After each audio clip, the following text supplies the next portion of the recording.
Welcome to Luca is a Billionaire, where the only thing I invest in is your answers. You start by confirming the exact router model and current firmware version, so you download the right file.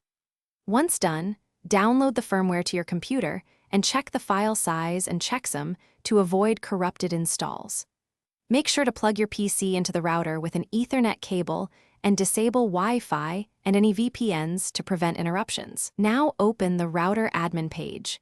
You'll use its firmware or system upgrade section to upload the file you just verified. You'll now upload the firmware via the router's web admin interface. Log in with admin credentials and navigate to the Firmware or System Upgrade tab. Once uploaded, click Update and watch the progress bar closely. Do not reboot, unplug, or close the browser during the process, because interruptions can brick the device.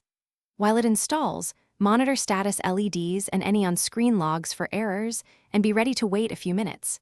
Patience avoids failures, and once complete, the router will restart automatically.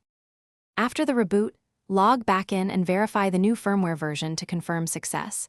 Then test internet connectivity and core services like DHCP and NAT.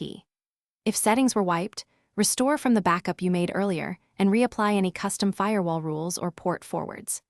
If the router fails to boot or upgrade shows errors, use recovery mode or the vendor's TFTP revive procedure as a fallback.